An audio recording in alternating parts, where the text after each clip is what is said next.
I am tired. I am genuinely tired of hearing stories of Africans being abused at their workplace by their employers. I am tired. I really am.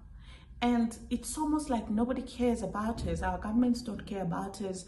The employers don't care about us. The international labor organizations don't care about us because, we're Africans and we're Black. Who cares about these people? People are being physically abused. People are being sexually abused. People are losing their lives. People are being physically maimed at work. Yet nobody says something because these people prey on the desperations that Africans have. They know we do not have enough jobs on the continent. And so they know that whatever it is that they dish to us, we're just going to have to swallow. Hello, my name is Nolusindiso. I'm from South Africa. I'm currently based in Shanghai, China, and I work as a kindergarten teacher. On Wednesday, August 23rd, during a disagreement, the HR manager at my job, a guy, punched me on my face.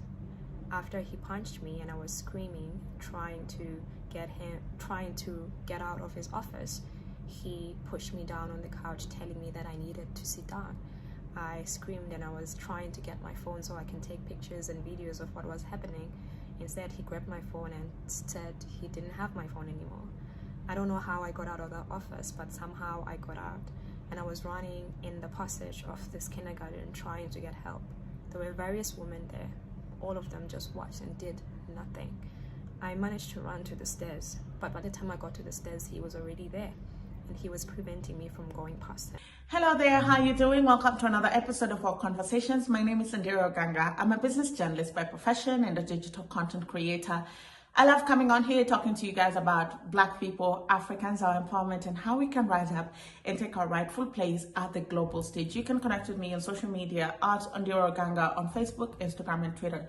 Today's video is a bit heartbreaking and sad, but then it's not the first, and unfortunately it's not going to be the last. A South African lady who's worked as a teacher in China came out on social media with a black eye, documenting how she had been abused at work. And I'll play that video shortly, but what breaks my heart the most is the fact that it had to get to that. Do you know by the time somebody gets to a place where they punch you, they've already gone through all the stages of abuse that is at their disposal or they could think of, and now they've just got into a place where they don't care anymore. It also means that the law does not protect you. Just a little bit of context. Jobs are hard to come by on the African continent. This is just because the economies are not growing as fast as we would like, but there's also so much corruption, nepotism, there's just too much. And if you can find your way outside of the African continent, you do, right? If you can find something that pays you a little bit better so you can build a decent life for yourself and your family, you do. But it comes with so many challenges and risks. Let's even forget the challenges that comes with leaving your home country and going to work abroad. The risks, because who is there to protect you?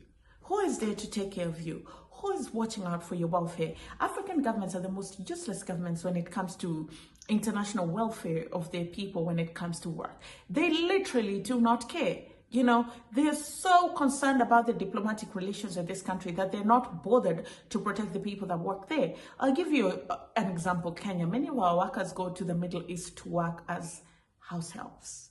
And this is the most heartbreaking thing. Yes, you'll get paid a little bit more than what you could have made in Kenya, and you can take your kids to school and stuff like that. Forget what you hear about patriarchy and stuff. In many of these African countries, women are actually the real breadwinners because it's women that break their back to be able to ensure that kids get an education. They'll do whatever it takes to ensure that their children get a better life. And these people know this. Kenyan households are mistreated in the Middle East. They work about 14 hours a day. They live in deplorable conditions. Some just get a mattress, sometimes just a bed sheet, very little bedding. They don't get enough food or little to no food at all. When they're sick, they do not get medical health care. And these people have outrightly stated that you're my slave. They take your passport when you get there, and you have to work for at least 2 years before you can get your passport back. And this is not the experience of everybody, but there are some experiences that have been very horrific and horrendous coming out of the Middle East. And the government does nothing. If anything, they just keep allowing these people to go there. And you know, people cannot stop going there because they're looking for greener pastures. They cannot eat grass.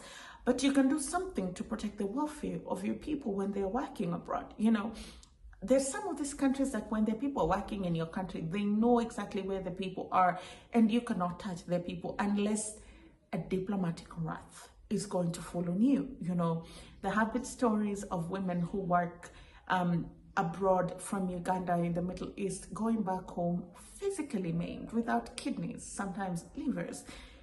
And you're like, what kind of cruelty is this? And if you don't believe me, here's the story of that Chinese teacher to just put into context for you the kind of abuse that Africans have to endure abroad. Hello, my name is Nolusendiso. I'm from South Africa. I'm currently based in Shanghai, China, and I work as a kindergarten teacher.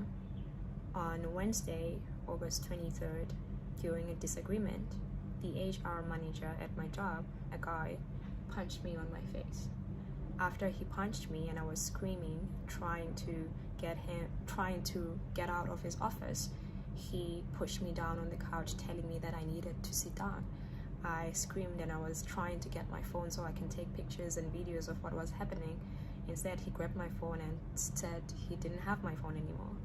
I don't know how I got out of the office, but somehow I got out, and I was running in the passage of this kindergarten trying to get help. There were various women there. All of them just watched and did nothing. I managed to run to the stairs, but by the time I got to the stairs, he was already there, and he was preventing me from going past him. I was screaming, but he was pulling me, preventing me from leaving. I don't know what came to my head, but I thought about a different exit, and I ran towards the different exit, but he was chasing me.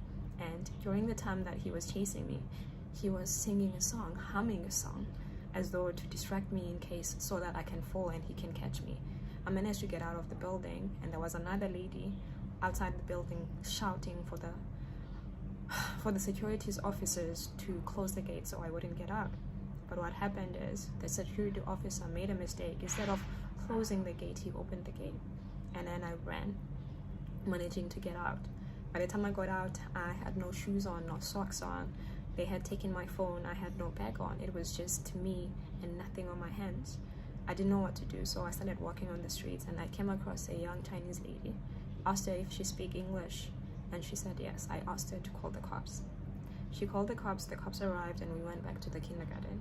When we arrived at the kindergarten, they had gathered everything that belonged to me in the table, telling me that the reason why they were preventing me from leaving is because they wanted me to calm down so they can call the cops to resolve the issue, despite the fact that I wasn't feeling safe, and that is why I wanted to run away.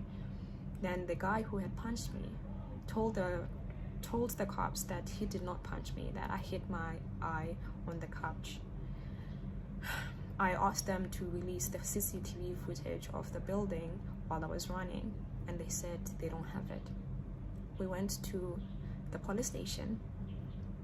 At the police station, the vice principal who saw everything happen said that she didn't see anything, and that when this guy might have hit me, she was on the phone, so she didn't see anything.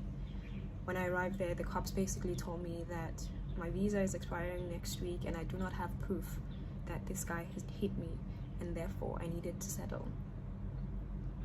Feeling like I didn't have a choice, I ended up settling for compensation.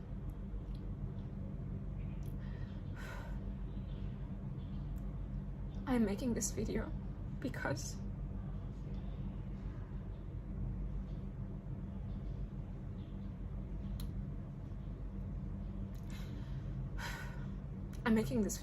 there are so many of us out here who are suffering under the hands of our employers, who continue to disobey the law and treat us very poorly.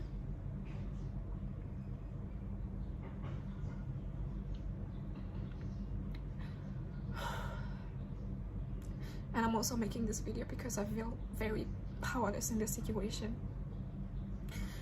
They told me that if I talk to anybody or go to the media about the situation, then they would sue me and I would have to go to jail or get deported.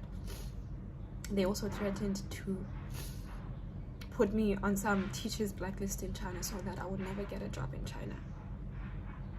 They also refused to give me any documents that would allow me to work anywhere else in China during this moment. But I'm not okay with just keeping quiet and pretending like this is okay and nothing happened. And I hope if you're seeing this video, you pass it to as many people as possible so that people know that this happened to me. I think this story is self-explanatory. It's very heartbreaking, but some of these things just make me feel very helpless. But this is just to say that if you're working abroad, you just need to find ways of protecting and insulating yourself. Just ensure somebody knows where you are. Just get in touch with local authorities, 1 or 2 people that can always come to your aid when push comes to shove. And I don't even know with this video, I think these are just some of the things that at this point in time, they're just videos that we do them so that they're out there, so that there's documentation of this abuse. And when we are ready to have that conversation on how to turn things around, then we have a place to start. Thank you so much for watching. I'll see you again next time.